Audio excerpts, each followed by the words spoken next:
السلام عليكم ورحمة الله وبركاته. شلونكم شباب؟ معاكم سيف وراكي جيمر 10. اليوم جايب لكم جيم بلاي بسيط من لعبة فيفا 13. مثل ما شفتوا بالتايتل، راح احكي لكم عن انطباعي باللعبة وشنو عجبني بيها وشنو ما عجبني بيها، وشنو الشغلات اللي تغيرت للأحسن والشغلات اللي تغيرت إلى الأسفل. يعني من فيفا 12 الى فيفا 13. صراحة هواي شغلات اختلفت. اول شغله احكي لكم، هذا الفيديو من صديقي، مو صديقي بس هيك، يعني شيء لقيته باليوتيوب. وجدت يعني حبيت اسوي كومنتري عليه، لانه تعرفون انا بعد ما ناقصني شغلات على حتى لازم اجيبها. ان شاء الله يعني راح باقرب وقت احاول والله العظيم، اعذروني كلش. اوكي، خلينا نبدا شو اسمه. اول شيء، شغلات خلينا نبدا من الشغلات اللي ما حبيتها بالفيفا 13. اول شغلات ما حبيتها، اللعبه كلش ثقيله، يعني بطيئه، يعني تحس باللاعب ثقيل يعني كلش ثقيل. فالحركه كلش بطيئه تصير باللعبه. بس الشيء الحلو هذا راح يخليك تلعب باصات، يعني مو دائما تراوغ، ومثل ما تعرفون بالفيفا 12 كل الناس قامت تراوغ وما شنو، يعني ماكو باصات مثل. بس هاي اللعبه راح يعني راح تجبرك انك تلعب باصات، يعني تظل تلعب تيكا تيكا، يعني مثل برشلونه وما شنو. الصراحه اني لاعب مع طوبه، يلعب هنا بامريكا طوبه، وهي فريق مدرستي وعندي فريق بسيط. خلاص اعيبكم من عندي. يعني اني من محبي كرة القدم، وصراحة اللعبة كلش اختلفت. بس خلينا نضيف هالشيء، يعني خلينا نحكي واقعي. الجرافيكس مالتها يعني هالسنة لعبة 13 فيفا 13 احسن من فيفا 12 بهواية.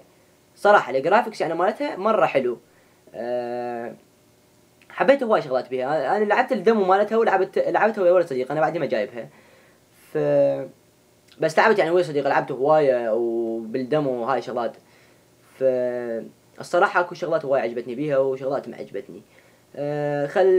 يعني مثل ما قلت لكم، البطء والثقال وما شنو. واكو يعني ضايفين لها هواي شغلات، هواي شغلات ضايفين لها. ويعني شو اسمه، يعني اللي يقارنها بالبيس والفيفا السنة، البيس يعني ماكو ولا شيء البيس ماكو. صراحة يعني خذلتني. انا لعبت بيس 11 صراحة، مرة عجبتني اللعبة. حتى قررت اني اشتري هاي يعني مال هاي السنة بيس 13. بس ما والله العظيم اخذلتني، يعني ما عجبتني اللعبة مرة ما عجبتني. بس فيفا بيها الشغلات حلوة. الفيرست تاتش سيستم، يعني الطخة الأولى، الطخة تخليك تستعد للضرب وما شنو. صراحة هذا الشيء أبد ما عجبني بالفيفا 13 الجديد. اللعبة فيفا 13 كل شيء ما يعني، هذا كلش ما عجبني الشغلة. بس اللعبة صارت مثلا خلينا نقول لكم شلون. مثلا يعني اللعبة لما تطلع برا من الساحة صارت أسرع، يعني رأسا تقدر تجيبه وتكمل لعب وما شنو. يعني هاي من ناحية البطء والسرعة مال اللعبة. هسه احنا بدنا نحكي مثلا طوبة لما تطلع برا يستعجلون يعني باللعب، يكملون اللعب رأسا. فهذا الشيء اللي حبيته بيها. بس يعني لما تلعب، شوف يعني هسه شوف هذا الفيديو ده يحاول يلعب باصات، يعني ما يقدر. شوف اللاعب كلش بطيء يلعب باصات. لازم يعني اللعبة، خلينا نقول اللعبة مختصرة للباصات، يعني صارت للباصات اللعبة. يعني فيفا، الراعي الرسمي للفيفا الاي اي ركز على الباصات، لانه التيكا تاكا هاي هي يعني الستايل مال كرة القدم الجديد، يعني مال الطوبة مثل ما تعرفون. ف الصراحة اللعبة من السرعة والبطء يعني متساوية، مثل ما اقول لكم. مثل يعني شلون، مثلا بيها فشي بطيء وبيها فشي سريع، بيها فشي بطيء وبيها فشي سريع. يعني بس اللعبة يعني هواي عجبتني، هواي اكو بيها هواي شغلات عجبتني. خلينا نروح على المهارات والحركات اللي باللعبة. الصراحة الحركات اللي بيها مرة حلوة. أه وعجبتني هواية. حاولت اسوي البعض من عندها على صاحبي وما شنو، اتفيق عليه وما شنو، بس ما لانه ما لعبته هواية يمه. بس ان شاء الله راح اشتريها بس اكمل شغلاتي مثل ما قلت لكم حتى ابدا التسجيل بيها. وان شاء الله بلاك ابس 2 همين ان شاء الله راح اجيب لكم اياها لا تنسون.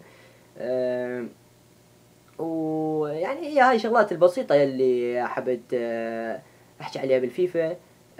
بس يعني اللي قارنها بالبيس هالسنة ما يعني ما اعتبره انه يعرف بالجيمنج، لانه البيس مع احترامي للمشجعين يعني اللي عندنا احنا بالقائمة مالتنا بالقناة.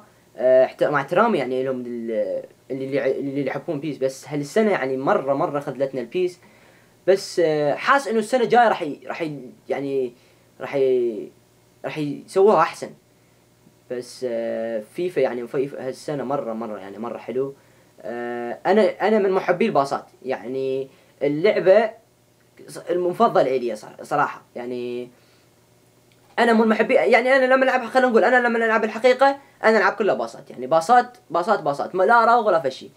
بس يعني هي هاي الستايل اللي انا احبه، واكثر اعتقد اكثر الناس هسه تحبه، لانه تعرف انت برشلونة ويعني هسه الطوبة المتطورة كرة القدم المتطورة كلها اكثر شيء هيك، يعني باصات وما ادري شنو هاي. يعني انتم مثل ما تعرفون. ف هو هاي يعني هي هاي يعني الشغلات اللي عجبتني بها اكثر شيء. فيفا 13 مرة حلوة وانصحكم انكم تشتروها وتلعبوها. اعرف انه اكثريتكم عندكم هاللعبة، بس يعني تمتعوا بهاي اللعبة كلش حلوة. مثل ما قلت لكم يعني هذا هو، وهذا الفيديو اكثر شيء، هذا انطباعي على الفيديو. ولهنا يخص الفيديو مالتنا، ان شاء الله يا رب يعجبكم، واسف على اي خطأ صار، او يعني اسف لا جوزت عليكم. ف اوكي شباب، لهنا وصلنا لنهاية الفيديو. لا تنسون لايك سبسكرايب، الله وياكم شباب.